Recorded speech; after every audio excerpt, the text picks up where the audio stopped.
Todos vão comparecer, amém? Abram suas Bíblias em Provérbios. Provérbios capítulo 13, o versículo 18 e o versículo 24. Quem despreza a disciplina cai na pobreza e na vergonha, mas quem acolhe a repreensão recebe tratamento honroso. Versículo 24. Quem se nega a castigar seu filho não o ama. Quem o ama não hesita em discipliná-lo. Pode se sentar. Mantenha a sua Bíblia aberta. Aleluia! Provérbios é um livro, conhecido por corrigir. Só que o que a gente não presta atenção é que nos pequenos versículos e pequenos livros da Bíblia também há correção. Nós vamos falar sobre um sacerdote e um profeta. Sacerdote Eli e profeta Jonas. E quando o Espírito Santo ministrou isso em meu coração, eu não sabia no momento o porquê e qual era a comparação entre um e o outro. Só que hoje, desde o início do mês, eu estou estudando essa palavra. E hoje ele respondeu. Foram pessoas que se diziam usadas por mim, mas não fizeram o que eu pedi para fazer. Sim, Salomão veio depois de Eli. E se eu não me engano, antes, depois veio Jonas. Depois de Salomão veio Jonas. Amém? Porém, o mandamento veio primeiro. Antes de Eli, antes de Salomão, antes de Jonas, veio o mandamento. E o Senhor ensina: não adorais outro Deus ao invés de mim. Servir somente a mim. E em 1 Samuel, capítulo 2 e capítulo 3, vai falar sobre Eli. E no capítulo 3 vai falar mais sobre os filhos de Eli. E no versículo 27 ao versículo 36 vai falar sobre o que o Senhor falou com Eli quando ele não quis corrigir os seus filhos. Aleluia. Resumidamente, ele sabia o que os filhos faziam, porém ele tentou corrigir de uma forma que o Espírito Santo não nos corrige desse jeito. Ao invés de ele chegar para os filhos e falar: olha, chega, você está fazendo isso e isso, não é comigo, é com o Senhor, pare. Ele foi: por que você está fazendo? Acaso o que tem chegado aos meus ouvidos não é bom ao seu respeito? Ele estava mais preocupado com o que o povo falava dos filhos, com o que de fato os filhos estavam fazendo. Ontem eu estava conversando com a minha mãe e ela falou: Eli deixou chegar a um ponto. Infelizmente, o ponto que Eli deixou chegar foi ao ponto do Senhor falar para ele: longe de mim quero você. Longe de mim quero a sua família. Longe de mim quero os seus descendentes. A que ponto chegamos? A que ponto nós estamos nos permitindo permanecer? Ao ponto do Senhor falar: chega, acabou, longe de mim quero a sua adoração, cheia de hipocrisia. Chega, acabou, não quero mais ouvir a sua oração. A que ponto chegamos?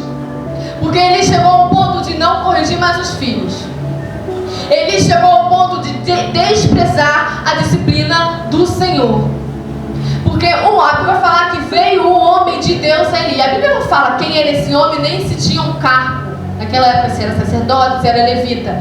Apenas falou: chegou um homem de Deus a Eli e disse: assim diz o Senhor, acaso não me revelei claramente à família de seu pai quando ele estava no Egito sob o domínio de Faraó? Escolhi seu pai dentre os descendentes da tribo de Israel para ser o sacerdote, subir ao meu altar, queimar incenso e usar um colete sacerdotal na minha presença. Também dei à família de seu pai todas as ofertas preparadas no fogo pelos israelitas.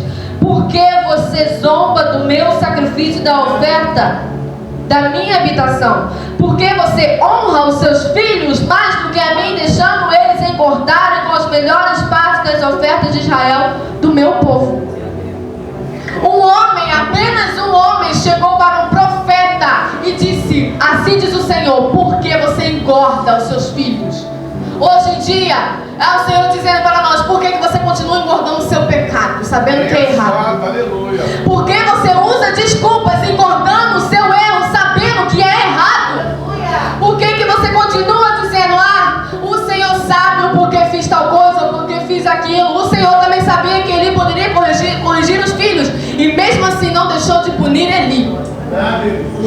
Deus poderia ter punido os filhos, mas os filhos estavam sendo direcionados pelos pais. pelo Pai. O Senhor foi diretamente a ele e disse: por que você deixa os seus filhos engordarem com aquilo que é meu? Hoje em dia, trazendo para nós, nova criatura, por que você continua vivendo uma vida sua, sendo que quem te deu a vida fui eu? Por que você continua vivendo as suas regras, os seus domínios, as suas demandas, sendo que eu já falei que eu não quero? Aleluia. Por que você continua engordando o seu querer com aquilo que é meu? O porquê, igreja evangélica nova criatura? Eu não queria falar sobre isso, mas o Espírito Santo está dizendo: por que você continua afastado de mim? O porquê que você continua estando na minha casa, mas a sua mente não está em mim, o seu coração não está em mim, a sua adoração não é para mim, é apenas para cumprir um protocolo. Por quê? Por que quando você tem oportunidade você não me busca? Por quê? Porque nessa noite, igreja, o Senhor está perguntando por quê. Só que em João 17, capítulo 17, versículo 12, vai falar algo que quando eu fiz essa devocional eu fiquei bem chocada, eu fiquei, meu Deus. Versículo 17 de João, capítulo 17, versículo 12 diz: enquanto estava com eles, eu os protegi e os guardarei no meu nome e guardarei no nome que me deste. Nenhum deles se perdeu, a não ser aquele que estava destinado à perdição, para que se cumprisse a escritura. Quando eu li isso, eu fiquei, meu Deus, é verdade. E o Espírito Santo ministrou em meu coração, eu até escrevi na minha Bíblia: certas pessoas que fazem parte das nossas orações estão destinadas a continuarem perdidas para que se cumpra a palavra de Deus. Certas pessoas que nós oramos: Senhor cura, Senhor liberta, Senhor trata, Senhor quebra, Senhor traz, Senhor faz, estão destinadas a continuar perdidas no lamaçal para que a palavra de Deus se cumpra. Aleluia. A pergunta é: nós somos essas pessoas? Porque há pessoas que oram por nós. Se Eli não tivesse se perdido, Samuel não teria sido o profeta que foi. Se os filhos de Eli não tivessem errado, Samuel não teria sido o profeta que foi. Não estou falando que os erros dele foram justificados. Não, eles poderiam ter escolhido a coisa certa, mas o Senhor não ia deixar o povo sem profeta. O Senhor não ia deixar o povo sem um homem de Deus. Estava destinado. Só que existe o livre-árbitro. Estava destinado. Só que eles poderiam falar: Senhor, eu não quero esse destino de destruição, eu não quero esse destino de perdição, eu quero te servir. Mas eles se entregaram àquilo. Já estou destinado a isso, vou continuar. Minha família é toda assim, vou continuar. Pensamento de Eli: não tem como mais eu educar meus filhos, deixa ficar assim. E o Senhor perguntou: por que você continua engordando seus filhos? Igreja evangélica nova criatura, o que nós estamos destinados? A ser aquelas ovelhas que irão para o céu para se cumprir a palavra de Deus? Ou aqueles falsos profetas que clamavam, adoravam, mas infelizmente estavam destinados à perdição? Mateus, se eu não me engano, capítulo 24, capítulo 23, vai falar sobre os hipócritas, que Jesus condena a hipocrisia dos fariseus e dos mestres da lei. Porque eles pregavam a lei de Moisés, falavam sobre Isaías, mas eram hipócritas na presença. Falavam sobre isso, ministravam, oravam, hoje em dia pregavam, cantavam, ficavam na frente de obra, ficavam na frente de exemplo, mas eram hipócritas. Que tipo de exemplo nós estamos sendo, Igreja Evangélica Nova Criatura? Que tipo de sacerdote nós estamos sendo dentro da nossa própria casa? Nós estamos trazendo aqui para quem tem filhos, nós estamos educando os nossos filhos? Para quem não estão, para quem não tem filhos, vocês estão se autoeducando? Vocês estão se tornando pessoas que, como Eli, ficou no seu lugar de costume?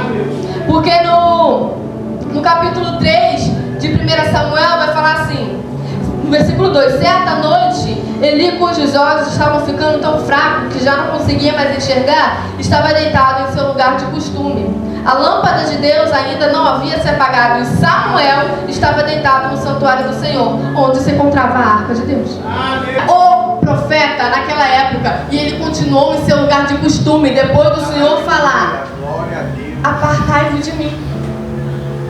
Ele continuou no seu lugar de costume. Eli era um profeta de Deus e ele continuou no lugar de costume. Igreja, sai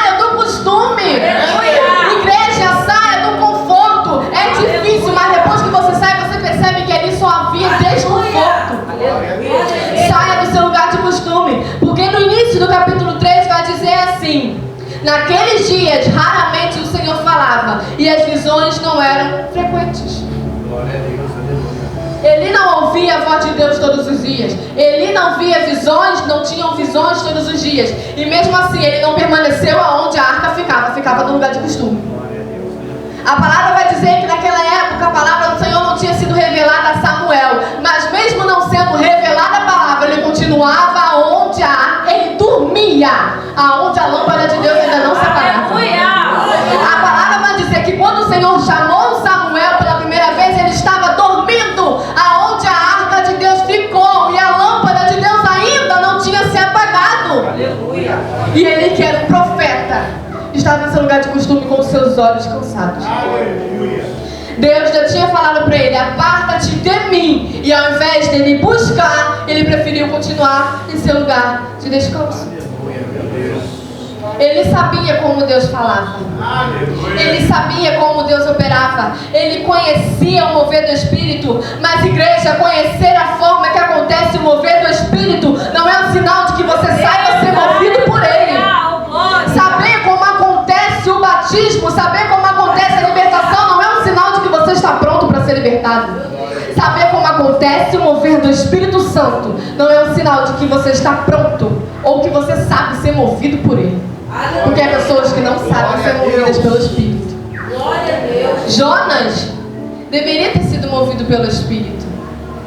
Só que ele preferiu ser um daqueles fariseus de Mateus 23, que prega a palavra, mas não prega com verdade.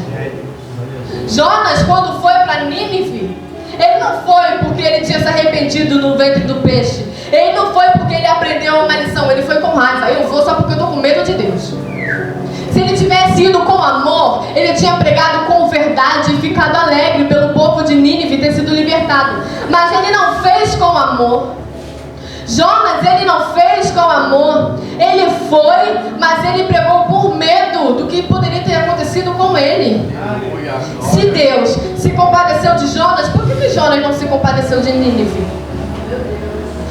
Porque, volto a dizer, há pessoas que nasceram para ser o lobo da história do bom pastor. Se não tiver o lobo, o bom pastor não se destaca, vai ser só mais um pastor. Se não tiver o lobo, não se destaca o bom pastor. Se não tiver Saul, Davi não se destaca. Se não tiver Eli, Samuel não se destaca. Se não tiver Satanás, o verdadeiro adorador, não se destaca. Quem nós estamos sendo? Porque quando Jonas foi, ele falou assim no versículo, capítulo 4: Jonas, porém, ficou profundamente descontente com isso, enfureceu-se. Ele orou ao Senhor: Senhor, não foi isso que eu disse quando ainda estava em casa? Foi por isso que me apressei em fugir para Tarsis. Eu sabia que tu eras Deus misericordioso, compassivo, muito paciente, cheio de amor, que prometes castigar, mas depois se arrepende. Só que ele se esqueceu que algum tempo depois dele iria acontecer algo. E, se eu não me engano, acho que é em João que isso fala que foi para a liberdade que Jesus nos libertou. Aleluia. Parece meio contraditório, liberdade libertou. Mas infelizmente Jesus libertou muitas pessoas que ainda continuam em cativeiros. Foi para a liberdade que Ele nos libertou. Não foi para você ficar no seu lugar de costume. Foi para a liberdade que Ele nos libertou. Não foi para você ficar na sua rotina com suas desculpas. Foi para a liberdade, não foi para vir ao culto uma vez por semana. Foi para a liberdade do Espírito, não a liberdade da sua vontade. Foi para a liberdade que Jesus nos libertou. Samuel, 1 Samuel disse aqui, que eu li com vocês, naquela época não era frequente as pessoas ouvirem o Espírito Santo. Naquela época as visões não eram frequentes. Naquela época essas coisas não se aconteciam muito fácil. Mas Jesus veio à terra, e pela morte dele nós recebemos o Espírito Santo. Em João capítulo 7 vai falar: quem crer em mim, como diz a Escritura, do seu interior fluirão rios rios de água viva. Ele estava se referindo ao Espírito que mais tarde receberiam os que nele creem. Glória a Deus. Vocês prestaram atenção? São rios de água. Rios no plural, não é um rio só. Você é um só, mas são vários rios que fluirá de você. Glória, aleluia. São rios de águas vivas. Não são um rio de água viva, um rio da minha vontade, um rio do meu lugar de costume, um rio do que eu quero fazer, um rio da minha desculpa. Ei, você tendo cargo ou não, você não tem liberdade própria. A liberdade que está em você é do Espírito. Glória a Deus. São rios, são vários rios de água viva. Hoje, pela morte de Jesus, hoje, pelo sangue que foi jorrado, as visões são frequentes. A voz é frequente, mas muitas pessoas estão no seu lugar de costume. Muitas pessoas se adaptaram a isso. Igreja, o Espírito Santo está na sua vida. O Espírito Santo que ressuscitou Jesus. O Espírito Santo que lá no início em Gênesis vai falar: a terra era sem forma e vazia, mas o Espírito pairava sobre as águas. Era escuro, não tinha nada a não ser o Espírito. Será que não tem adultos naquela igreja que sentem vergonha de terem meninas e jovens naquela igreja pregando eles? Não. Eu falei isso pra Jesus porque teve um dia que eu me senti constrangida. Eu falei: meu Deus, eu amo pregar a tua palavra, mas tem dia que eu só quero chegar lá e ficar sentadinha porque eu sou uma jovem. Tem dia que eu não tô bem, tem dia que coisas fúteis pra vocês, pra nós adolescentes, importa. Eu falei: meu Deus, será que não tem adultos naquela igreja que despertem pra pregar a palavra e tem que ser os jovens? Poxa, Espírito Santo, tem dia que eu não tô bem por coisas da escola, por coisas minhas. Será que não tem adultos maduros o suficiente naquela igreja? Só que o Espírito Santo falou na minha vida: filha, até tem, mas eu quero você. Até tem um Isaías, até tem um Malaquias, até tem um Oséias, até tem um profeta. Mas faz o que eu tô mandando. Só que isso não veio tão docinho assim como eu tô falando pra vocês, veio como lapada. Eu falei: Espírito Santo, eu vou parar de reclamar. Porque se o Senhor está me usando, é porque o Senhor está fazendo misericórdia em mim. Há pessoas nessa igreja para ser usada assim, só que na minha visão eu estava tão cansada, tão fadigada. Eu falei: Jesus, não tem não. Acabei sendo um Jonas. Aí depois eu falei: obrigada, Espírito Santo. Obrigada porque o Senhor me corrige. Se o Senhor me corrige é porque o Senhor me ama. Porque se o Senhor não me amasse, o Senhor não me corrigiria. E por eu não querer ser uma insensata, uma que irá cair no horror, eu aceitei o seu conselho. E aqui estou. Eu poderia falar: esse mês não quero, outro mês também não quero, estou ocupada, estou atarefada, estou com isso, estou com aquilo. Mas eu falei: Jesus, eis-me aqui, Senhor. A igreja agora está um pouco vazia, mas Jesus, eis-me aqui. Porque não importa quantas pessoas estiverem na igreja, apenas se uma alma for tocada, já seja uma alma que tem um cargo, ou seja uma criancinha que resolveu buscar e adorar em espírito e em verdade. Senhor, uma alma. Eu falo isso: Espírito Santo, eu não quero que muitas pessoas sejam tocadas. Se uma alma for salva, eu já ganhei meu dia. Se apenas uma alma querer sair do lugar de costume, se apenas uma alma tomar posição, se apenas uma alma ter o prazer de ministrar a tua palavra, se apenas uma alma pensar em como ministra e anuncia o teu Espírito, eu já ganhei, Espírito Santo. Então fique com essa palavra em nome de Jesus. Saia agora. Não espere segunda-feira chegar. Não espere fevereiro iniciar. Saia nessa noite. Agora, no seu lugar de costume. Deixe as suas desculpas de lado. Pare de engordar aquilo que te afasta de Deus. Pare de engordar as suas desculpas e os seus erros. Pare de engordar aquilo que te afasta do seu chamado. Pare agora. Aleluia. Não pare depois da meia-noite. Pare agora. Pelo poder que é no nome de Jesus. Eu sempre agradeço uma rica oportunidade.